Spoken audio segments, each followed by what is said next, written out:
We begin tonight with that breaking news out of Shreveport. That's where a man was arrested late today for allegedly securing the gun used by the father who shot and killed 7 of his children and their cousin. Federal prosecutors are charging 56-year-old Charles Ford of Shreveport with illegal gun possession and making false statements to federal agents.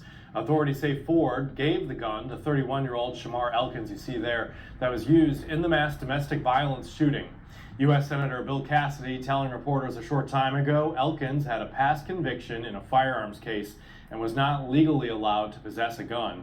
Senator Cassidy also confirming Elkins was an Army National Guard veteran who recently sought mental health treatment from the VA. I'm told that the perpetrator was arrested in 2019 for shooting a car, put on probation, but not deemed a violent felon, meaning he did not lose VA benefits. And since then, his family and friends thought he was doing well. We do know he recently checked into a VA medical center for mental health reasons, where he stayed over a week before being discharged. There are more facts. I'm sure they'll come out. Of course, I'm interested to make sure that the VA handled the situation appropriately. And I suspect they did, but it's one of those things you want to know. But what is clear, that somewhere along the way something failed. We need to search for answers. Now, 2 days after the tragedy, those in Shreveport continue struggling to comprehend the violence. Reporter Riley Curry takes us to a community prayer vigil aimed at starting that healing process. Amazing grace. Thank you, Lord. It's amazing. It is so amazing to call on the Lord at such a time as this. On the same block where loss, chaos, and true sorrow swarmed, today the Shreveport community gathered in hopes for healing and prayers for a better tomorrow. This is heart-wrenching and they're overwhelmed. So what we gonna do is we gonna talk to God. We gonna take it to God. We gonna love on each other. We gonna love on this family. You see churches, you see nonprofit, you see mental health agencies who are out here. So this is a stance that we're taking to let the community know that you are not alone. The prayer vigil, organized by the group Find Something Safe to Do, provided a space for people to grieve together through tears, songs, and prayer. Throughout the day, people who heard about the mass shooting arrived to the home on West 79th Street to pay respects, most with bright-colored bears and balloons, to honor the 8 young children ages 3 to 11 who lost their lives. It's so heartbreaking. It's very sad. I hate that I had to come under these circumstances, but I did know I had to show some type of support to the family. Just being a father and feeling those feelings of like those are kids. According to a family friend of the victims, the family is gratefully welcoming support of all kinds, but especially prayer. That's the number one thing. We ask that we solicit your prayers. Yes. Man, this is a tragic story, man. When I first heard about this story a few days ago, I was in disbelief. Wow, I couldn't believe it, man. My heart goes out to the family, man. This is such a devastating story. Little kids, man. I understand you're mad at the woman. She wanted to leave you, whatever. Who cares, bro? You got to go through a divorce. But his mindset, is no way we could understand the reason he did what he did. His mind was out of here. He had checked out. I know he already planned on killing himself, but he wanted to take somebody else with him. Take his whole family, basically. Anybody that was around him, that was his family, that was gonna get it. Yeah, this story is tragic, man. You rest in peace to those little precious babies that had nothing to do with this crap. Now, I'm gonna read it from this article. It says, Sunday's fatal shooting of 8 children in Shreveport, figurative and literal pain of their mothers will linger like a persistent heartbeat. The city's Cedar Grove community will still be wrestling with the disbelief that this happened where they live. And the question will remain for months and years to come. Why? I think we basically know why. The guy just snapped. He just lost it. He lost his mind. Why did 8 children die at the hands of a man, the father of 7 and uncle of 1, who was supposed to protect them? Why are 2 mothers still recovering from their physical wounds, forced to grieve for their children far too soon? Yeah, it's been a while since I made a video.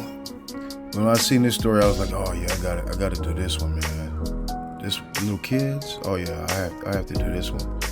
These videos, man, you make these videos, these stories are like heart-wrenching.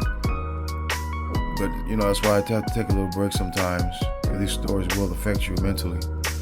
Now the names of the victims are Jayla Elkins, she was 3 years old. Shayla Elkins, 5. Kayla Pugh, she was 6. Layla Pugh, 7. Soraya Snow, 11. Kadarian Snow, 6. Braylon Snow, 5. And Marcadian Pugh, he was 10 years old. 5 girls, 3 boys, asleep. And Shamar Elkins, 31, walked in with an assault-style rifle and shot them. This dude used an assault rifle to shoot his kid. Man, this dude was a straight-up coward. How could you kill somebody who's a non-threat to you? But like I said, his mind was gone. So there's no telling he was on demon time, basically. He just snapped because that woman said she didn't want to be with him no more. So he was gonna kill everything, man. Because apparently they were supposed to go to court to finalize the divorce the next day. So I guess that's what led up to it. And both women lay in hospital beds as neighbors lit candles a block away in the remembrance of their children. Mother's Day is 3 Sundays from now. For these mothers, there will be no cards, no small arms around their necks. Now, relatives told the New York Times that Elkins' wife had been warned for years if she tried to leave, he would kill her, the children, and himself. He kept the promise he made that day. You know, when somebody's telling you, I don't even care if they're joking, if they say something like that, you got to keep that in the back of your mind. She should have left his ass a long time ago. You can't stay for the kids because you want your family to be complete.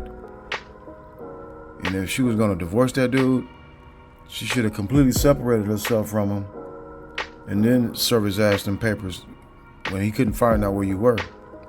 Now, they're saying in 2019, court records indicate Elkins pleaded guilty to a firearms charge and was sentenced to probation for 18 probation. This could have been the moment when our criminal justice system restricted his ability to get another gun. Yeah, how is that going to stop him from getting a gun? Anybody can get a gun nowadays if you got the money. You just get it on the street. A couple $100 or something. Now this dude was a member of the Louisiana National Guard for 7 years, but he never deployed. His family told the news he attempted suicide a few months ago and had sought mental health help from the Department of Veteran Affairs. And can you imagine one of your family members going crazy with a weapon and coming after everybody in the house? I just can't imagine something like that. You want to flee the house, but if you know you got kids in the house, at the same time, you can't leave the kids. You know what I'm saying? You gotta, man, you might get shot trying to get to this dude with the gun. But apparently it wasn't no man around. It was just the kids. Couldn't nobody even stop this dude. Man, this is crazy. One of the mothers said she and her children had fled from the roof and were now in the backyard. Minutes later, the gunman attacked another home where a different emergency caller told police that her boyfriend had shot her, taken her 3 children, and fled the scene. So he left his wife's house, went to his girlfriend's house, a side chick's house where he got 3 kids with her. Shot her and took the 3 kids. And I guess he took all the kids that they were all at the same place when he finally deleted all of them. This dude was off the chain. He was off the chain, man. So what do you think? He shot the kids to get back at the mother? To make her hurt? She gonna suffer mentally for the rest of her life. I think one of her kids, the oldest kid, got away, apparently.